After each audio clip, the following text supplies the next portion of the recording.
안녕하세요. 출래 불사춘이라는 말이 있는데 한자를 써서 죄송합니다. 봄이 왔는데 봄이 아니다 하는 얘기가 있습니다. 이 날씨가 좋아질 것 같이 하더니 오늘도 보니까 기온도 한 10도 가까이 되더라고요. 근데 왜 이렇게 추운지 모르겠어요. 제가 몸부시라는 건지 아니면 날씨가 그런 건지 잘 알 수 없는데 많은 분들이 추위를 느낀다 그래서 어쩌면 그런 건 아닌 것 같구나 하는 생각이 듭니다. 그래도 겨울이 봄을 이길 수는 없잖아요. 곧 봄이 오겠죠. 자, 오늘은 사무엘상 17장 1절에서 11절에 있는 말씀으로 전쟁을 걸어올 때라고 하는 제목을 가지고 함께 말씀을 나누도록 하겠습니다. 사무엘상 17장은 이 사무엘서 전체에 있어서 매우 중요한 장입니다. 왜냐하면 사무엘서의 이제 주인공이 이제 몇 사람 되는데 그 중에서 첫 번째에 나오는 사람이 사무엘이고요.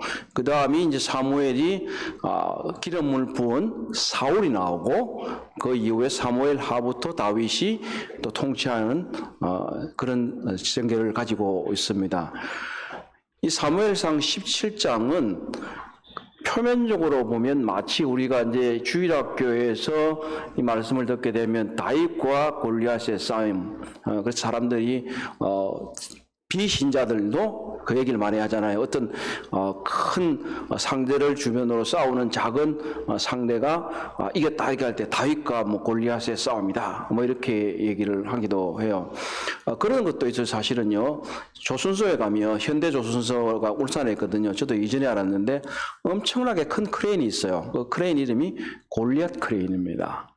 예, 그 정도로 이 골리앗 하면 힘도 세고 강하고 그냥 무지막지한 그런 것을 연상시키는데 다윗과 같이 어리고 붉고 준수한 청년이 이겼다. 그래서 그 승리의 비결이 뭐냐 이런 얘기를 하기 위해서 많이 인용이 되는 것이 사무엘상 17장입니다. 그런데 더 중요한 것은 제가 중요하다고 말씀드린 것처럼 이 사무엘상 17장을 시점으로 인해서 사울과 다윗의 위치가 극적으로 변하는 것을 볼 수가 있습니다. 이전까지는 사무엘이 왕으로서 몇 번의 이제 승리를 거두게도 되고 이렇게 하면서 왕위를 공고히 해가는 것처럼 보이는데 이 17장에 있는 다윗과 골리앗의 싸움을 통해서 그때부터 다윗이 이스라엘 민족에게 사랑을 받기 시작하고 곽강을 받게 됩니다. 그러면서 사울이 다윗을 질투해서 계속해서 쫓아다니면서 사실 사무엘 상이 이제 18장 이후가 다 그런 얘기들이에요. 그래서 다윗이 계속해서 쫓겨다니는 것 들을 이제 보게 되는데 이미 사실은 다윗이 왕위에 오르지 않았다 할 뿐이지 실제적으로 이미 사무엘이 이 다윗에게 기름을 부었기 때문에 그가 왕으로서 시작한 것이나 마찬가지인데 이 사무엘서에서는 사무엘상 17장에서 이 다윗 어린 소년을 진정한 왕으로 제시하는 것이 이 사무엘상 17장의 이야기입니다. 사실 사무엘상 17장이 굉장히 길어요. 한 개 장으로서는 50 몇 절까지 있잖아요.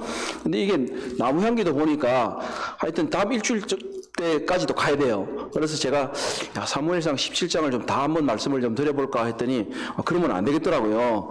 다음 주에도 말씀을 전해드릴 분도 계시잖아요. 그래서 안 돼서 오늘은 사무엘상 17장 1절에서 11절까지만 하려고 합니다.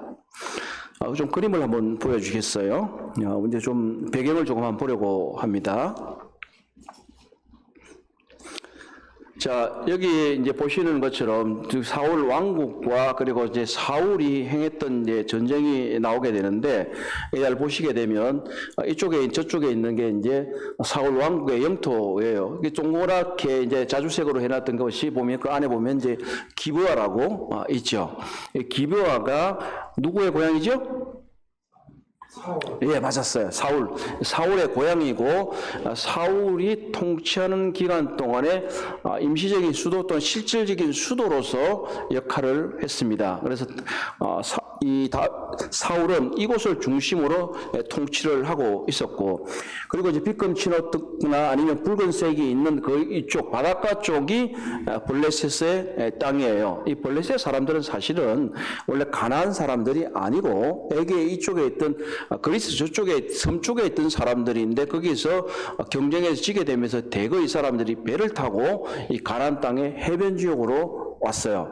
그러면서 이 가나안 땅의 해변 지역에서 거주를 하게 되면서 처음에는 이제 3개 성읍을 건축하고, 저기 보이는 것대로 5개 성읍이 나와 있잖아요. 거기 5개 성읍을 중심으로 이 블레셋 땅이 있어진 것이죠. 그리고 이제 사울은 저렇게 이제 영토를 이제 구축하고 있었기 때문에 계속해서 이 블레셋과 이 사울의 왕국 간의 전쟁이 있었고, 이 블레셋 사람들은 어떻게든 내륙으로 진출을 해서 사울 왕국을 무너뜨리고 좋은 땅을 차지하고 싶었던 거죠. 그래서 이제 계속해서 전쟁이 일어나게 되는데, 우리가 이미 봐왔는 대로 이쪽의 지도를 보시면 이제 길앗 야베스 사무엘상 11장에 보면 이제 길앗 야베스 땅에서 암몬 족속들이 쳐들어왔잖아요. 그래서 사울이 가서 싸웠어요. 그래서 이겼어요. 그리고 또 보면 이제 사무엘상 14장에 보면 우리가 지난번에 들었던 믹마스라고 하는 데서 추영전님 말씀하셨던 데서 그곳에서 또 크게 전투가 일어나게 됐는데, 그때 사울의 아들 요나단이 큰 공을 세워서 이기게 된 그런 경험이 있었던 거죠. 그리고 이제 사무엘상 15장에 보게 되면 이제 하나님께서 이 아말렉을 멸망시켜라 이렇게 얘기해서 남쪽으로 가서 아말렉과 전쟁을 했던 거죠. 그런데 거기서 이제 아말렉을 완전히 진멸하지 않았던 그런 경험들이 있는 것입니다. 그래서 사울이 사실 왕으로서의 가장 큰 임무는 군사적인 지도자였어요. 그래서 이 계속해서 블레셋 족속과 암몬과 모압과 여러 나라들이 이 족속들이 계속해서 이 가나안 땅을 집어먹으려고 했기 때문에 사울이 해야 될 가장 큰 일은 전쟁이었어요. 전쟁. 그런데 이제 사무엘상 14장에서 보는 대로 지금 13장 14장에서 믹마스에서 이기고 이제 사울이 한껏 어느 정도는 내가 전쟁을 잘할 수 있다. 이렇게 된 그런 상황에서 지금 사무엘상 17장이 나오게 되는 겁니다. 그래서 이때에 이 사람들이 믹마스에서 블레셋들이 치고 한 번 더 이제 다시 진출하려고 하는 것이 이 사무엘상 17장이에요. 다음 장 한번 보시죠. 자, 이것입니다. 여기 보시면 제일 그 중앙점에 보시면 이렇게 물결 무늬처럼 있잖아요. 거기 보면 아름못이라고 있고, 그러면 소고가 있고, 아세가 있고, 이게 이제 좀 더 보게 될 17장 1절에서 3절의 병행이 되는 것이죠. 물결 무늬처럼 되어 있는 이곳이 이제 엘라 골짜기라고 하는 곳입니다. 이곳은 와디라고 하는 곳인데요. 이게 물이 이제 비가 오고 하면 쫙 흘렀다가 또 안 오면 마르고 이렇게 해서 요충지예요. 그래서 이 블레셋 군사들이 이 5개 성읍으로부터 시작해서 내륙지로 진출하기 위해서 이곳으로 와서 전쟁을 지금 벌이려고 하는 그런 장면입니다. 그리고 이 제일 끝에 보면 이제 베들레헴이 있죠. 베들레헴에서 이 엘라 골짜기까지는 약 한 22km 정도 됩니다. 이때 당시에 다윗은 처음에 이제 사울의 궁정에서 수금 타는 일을 하다가 상시직이 아니고 그때는 임시직이었어요. 다윗이. 그리고 나서 이제 사무엘상 17장에 보게 되면 전쟁 이기고 나서 18장에서부터 이제 집에 못 가지 마 이렇게 하고 이제 계속 사울이 자기 옆에 두게 이제 상시직으로 정규직이 된 거예요. 그 이전까지는 임시직이었기 때문에 베들레헴을 오고 갔어요. 이때 이제 형들은 전쟁에 나가 있었고 다윗은 집에 있다가 아버지가 너 좀 가봐라. 이렇게 해서 이제 이 엘라 골짜기까지 온 이런 이제 그런들의 이야기가 이제 사무엘상 17장에 있는 것입니다. 자, 지도는 덮으시고요. 이제 사무엘상 17장에서 17장 1절에서 3절의 말씀을 읽고 보도록 하겠습니다. 이때 이스라엘과 블레셋의 군사가 대치하는 것인데요. 한번 보시죠. 1절에서 3절 같이 한번 읽어볼까요? 블레셋 사람들 시작. 블레셋 사람들이 그들의 군대를 모으고 싸우고자 하여 유다에 속한 소고에 모여 소고와 세가 사이의 에베스 담림에 진침해 사울과 이스라엘 사람들이 모여서 엘라 골짜기에 진치고 블레셋 사람들을 대하여 전열을 벌였으니 블레셋 사람들은 이쪽 산에 섰고 이스라엘은 저쪽 산에 섰고 그 사이에는 골짜기가 있었더라. 조금 전에 보셨던 것처럼 이 중간에 엘라 골짜기라고 하는 것이 있고 양측에서 산 쪽에 진영을 구축하고 지금 대치를 하고 있는 그런 모습입니다. 이곳에서 우리는 영적인 영토를 방어하라고 하는 그 교훈을 좀 얻을 수 있을 것 같습니다. 조금 전에 말씀드렸던 대로 mikmas에서 이 블레셋 군대가 패배한 이후에 그들이 호시탐탐 노리다가 드디어 유다로 들어갈 수 있는 길목인 엘라 골짜기로 온 것이에요. 엘라 골짜기를 통과하게 되면 유다 남부를 통해서 유다를 점령할 수 있는 아주 좋은 길목이기 때문에 이들이 블레셋 사람들이 들어오게 된 것이죠. 이 엘라 골짜기는 사실은 이 우리가 그냥 지나치기 쉽지만 매우 중요한 곳이었던 거죠. 우리는 이 골짜기를 성경에서 다른 곳에서는 잘 볼 수가 없어요. 그렇지만 이곳을 점령하고 이곳을 나가게 되면 그들 가운데에서 블레셋 군대가 진영을 여러 군데 구축할 수 있고 그들이 사령부를 건설하게 되면서 전체를 점령할 수 있는 여건이 형성되는 것입니다. 오늘날 이거 좀 잘 이해가 안 될 수가 있어요. 뭐 국경선이 따로 있는 것도 아니고 왜 이렇게 어떻게 보면 유다 땅인데도 불구하고 이 블레셋의 안에까지 막 들어와 있기도 하고 어떤 게 진지가 있기도 하고 막 그래요. 그래서 참 이상하다 이제 그런 생각할 수 있는데 우리가 지금 현재 그 시리아 있잖아요. 그 이스라엘 위에 이제 시리아라고 있거든요. 옛날에 아람이라고도 그랬는데 거기에 보면 시리아 반군들이 있어요. 그러면 희한하게 그 땅 곳곳에 반군들이 점령을 하고 있는 도시들이 있어요. 그래서 그들이 쉽게 이 정부군이 쳐들어가지를 못해요. 조그만 땅인데도 그 우크라이나도 사실 우크라이나 전쟁도 지금 그런 상황인 거죠. 어느 한 도시는 러시아가 점령을 하고 있고 어느 한 도시는 우크라이나가 점령하고 이렇게 돼 있어. 그러니까 이전에는 이것이 어떤 명백한 국경선이 있어서 이미 서로 침략하지 않는다 이런 게 아니라 점령하는 사람이 임자다 이런 상황이었기 때문에 블레셋 사람들이 계속해서 쳐들어오면서 어떤 경우는 중앙에 딱 진지를 구축해 놓고 틈나면 또 쳐들어오기도 하고 물건을 뺏어가기도 하고 이렇게 되어 있었다고 하는 것입니다. 그래서 엘라 골짜기의 경우에는 유다 산간 지역으로 진출할 수 있는 매우 요충 지역이었는데 사울의 경우에도 이 사람들이 블레셋 사람이 쳐들어오니까 이제 방어를 해야 되잖아요. 그러니까 딱 하고 있는 거예요. 이 엘라 골짜기를 누가 차지하느냐에 따라서 이 사실은 전쟁의 판도가 바뀌게 되어 있다고 하는 것입니다. 이 점을 우리가 한번 생각해 보게 되면 우리들에게 있어서 매우 중요한 영적인 위치가 있다고 하는 것을 좀 생각해 볼 필요가 있습니다. 사실 우리들의 생각이나 아니면 가치관이나 아니면 어떤 삶의 영역에 있어서 사탄이 우리들의 영역을 차지하려고 하는 것들이 있어요. 우리의 시간이나 또는 우리의 에너지나 우리의 물질이나 이런 것들을 우리가 하나님을 위해서 소비하고 하나님을 위해서 사용하는 게 아니라 사탄이 그것을 하지 못하도록 막아버리고 우리의 위치를 점령해 버려서 우리가 그것을 사용할 수 없게 되는 경우들이 많이 있는 것입니다. 우리들의 직장 생활과 또는 우리들의 물질 생활에 있어서도 그런 측면이 있을 수가 있습니다. 우리의 물질과 시간과 에너지는 제한이 되어 있습니다. 그러나 그것이 하나님께 사용되지 못하고 사탄이 그것을 우리에게 가져가려고 할 때에 그럼 우리는 어떻게 해야 될 건가? 사탄은 우리의 것을 가져가려고 하는 것이죠. 우리들의 영적인 영토로 진격해 들어오려고 하고 있는 것입니다. 그래서 우리는 그곳으로 들어오는 우리들의 입구를 잘 막아야 됩니다. 가만히 있게 되면 결국은 쳐들어오게 되고 우리를 넘어서서 우리들의 안방까지 우리들의 마음을 빼앗아 가게 되는 것입니다. 한편 이곳에서 mikmas에서 이전에 사울이 요나단의 활약으로 말미암아서 전쟁을 이겼지만 여전히 계속해서 이기고 있는 것은 아니라고 하는 것입니다. 어떤 영역에서 우리가 이전에는 이겼을 수가 있어요. 내가 영적인 전쟁에서 내가 하나님을 향해서 드렸던 이 기도 생활이든 물질 생활이든 나의 시간 사용이든 어떤 부분들에서 도덕적인 부분이든 이겼을 수가 있어요. 그런데 그것이 계속해서 유효한 것은 아니라고 하는 사실이에요.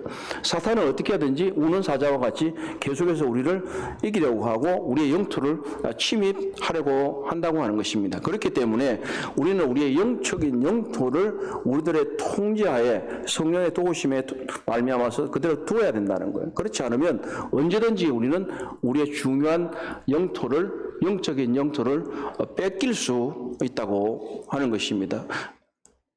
두 번째로 영적인 위기에 압도당하지 말라고 하는 말씀이 17장 4절에서 7절에서 나오고 있습니다. 이것은 블레셋 장수인 골리앗의 갑옷과 무기와 그의 애모로 말미암아 이스라엘 사람들이 거의 질려버린 거예요. 꼼짝달싹 못할 정도로 되어 있는데 이러한 우리가 어떤 경우에 위기에 다다랐을 때 절대 압도당하지 말라고 하는 교훈을 얻을 수 있습니다. 우리 함께 4절에서 7절을 읽어보도록 할까요? 4절 시작. 사람들의 진영에서 싸움을 도두는 자가 왔는데 그의 이름은 골리앗이요 가르 사람이라. 그의 키는 6규빗 한 뼘이요 머리에는 놋투구를 썼고 몸에는 비늘 갑옷을 입었으니 그 갑옷의 무게가 놋 5,000세겔이며 그의 다리는 놋 각반을 찾고 어깨 사이에는 놋 단창을 메었으니 그 창자루는 배틀채 같고 창날은 철 600세겔이며 방패된 자가 앞서 행하더라. 아마 굉장히 좀 비슷한 군사 정도 이렇게 모였던 것 같아요. 그러니까 금방 쳐들어오지를 않고 골리앗이라고 하는 싸움 도두른 자라고 하는 사람을 내세웠어요. 이 싸움 도두른 자는 사실은 어떻게 보면 용병인 것 같아요. 남을 위해서 대신 싸우는 자인데 이 사람을 이렇게 보게 되면 굉장히 애모도 지금 얘기하지만 그 갖고 있는 이제 키가 6규빗이다 이러면 얼마나 되죠? 우리가 나무 향기도 나오는데 3m 정도 된다고 이제 써놓기도 하고 또 어떤 이제 70인역이라고 하는 성경에는 이것을 6규빗 한 뼘이라고 그러지 않고 4규빗 한 뼘 이렇게 얘기해서 약 2m 정도, 2.1m 정도 된다고 이렇게 얘기를 해요. 그런데 이전에 우리가 지금도 이제 한국 사람의 키도 굉장히 많이 컸거든요. 이전에 조선시대 기록을 보게 되면 일본 사람들의 키가 이제 평균 키가 1m 50이 안 됐다고 해요. 그리고 한국 사람들도 약 1m 50 정도 넘었다고 하더라고요, 남자들이. 그러면 고대는 좀 키가 좀 작았단 말이죠. 그때 만약에 2m가 넘었다 이러면 엄청나게 큰 거죠. 도저히 상대가 안 되는 그런 모습들을 가지고 있고, 그 머리에도 보면 노투구를 썼다, 철병기를 들었다, 이런 얘기 굉장히 상세하게 묘사를 하고 있다면 완전 무장했다는 거죠. 그런데 지금 우리가 다른 이스라엘 군사들의 형편을 보면 어땠죠? 칼 든 사람은 왕밖에 없고, 대부분 집에서 쓰는 거 들고 나오고, 다이만 하더라도 나중에 물맷돌 갖고 싸우고 이러잖아요. 무기 별로 없잖아요. 여기도 갑옷 입었다는 거 아니에요. 이런 걸 보면 굉장히 위압적이고 완전 무장한 사람이라는 것을 통해서 이스라엘과 이 사람이 상대가 안 된다는 것을 알려주고 있는 것입니다. 이때 이제 왜 골리앗이 나왔냐 하면 전쟁 영화 같은 데 가끔 보면 막 군사들이 엄청나게 도열했는데 그 중에서 좀 아주 잘 싸우는 장수 한 명이 나와갖고 막 얘기하잖아요. 그래가지고 야 싸우자 대표 나와라 막 그런 삼국지 같은 데 보면 관우라는 장수가 잘 싸웠다고 하잖아요. 그러면 이제 한 명이 나와서 막 싸움을 도두면 그래가지고 이제 먹이를 치면 한 명밖에 안 싸웠는데 이상하게 지니까 다른 군사가 도망가고 이런 것도 보여주지 않습니까? 이런 것처럼 이게 대표전이에요. 그러니까 내보내봐라.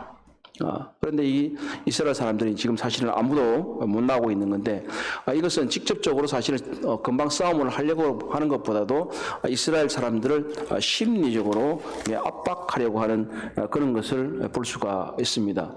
조금 전에 말씀드렸던 것처럼 이러한 영적 위기에 압도당하지 말으라고 하는 말씀을 드렸는데, 자, 이 사람이 골리앗이 얼마나 무장을 완전하게 했습니까? 비늘 갑옷을 입다 그래요. 이전에는 그런 것도 없었어요.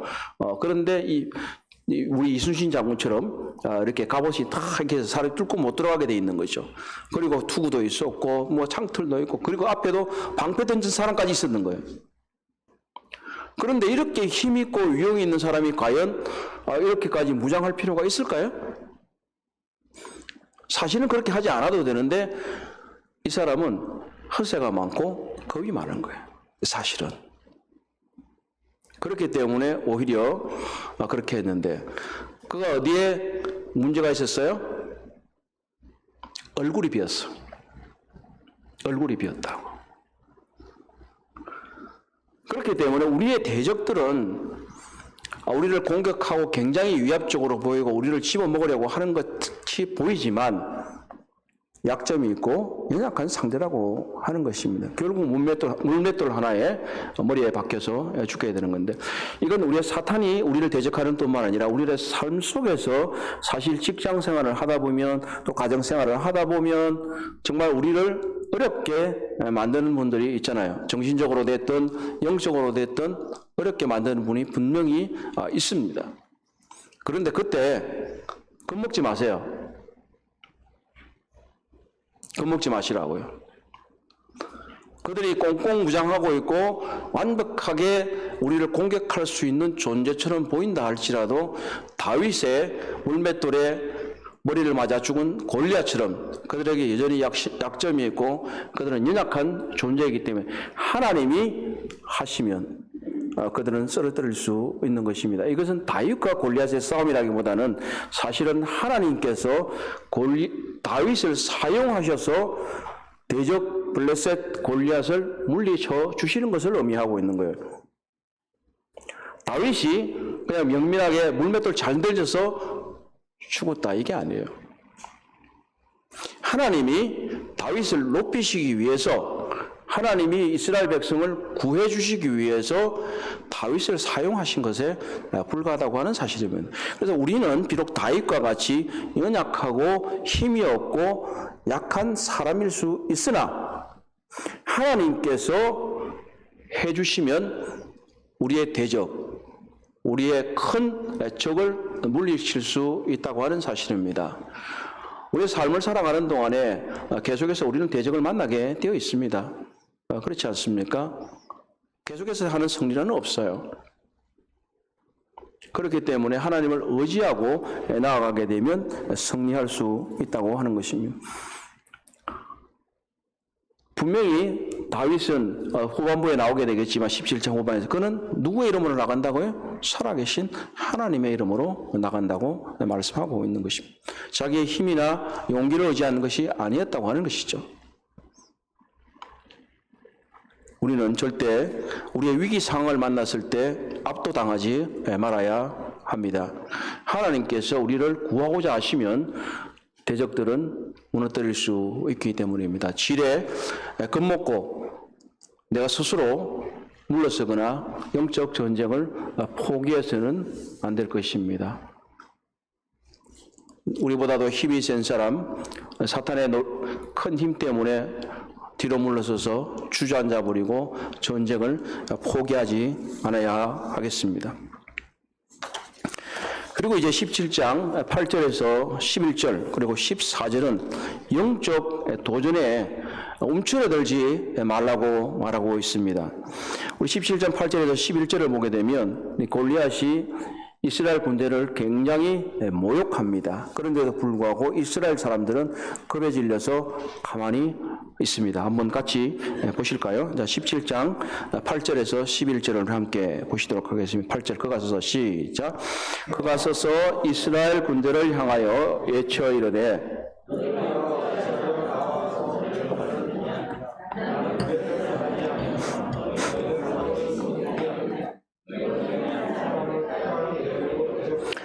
그가 나와 싸워서 나를 죽이면 우리가 너희의 종이 되겠고 만일 내가 이겨 그를 죽이면 너희가 우리의 종이 되어 우리를 섬길 것이니라.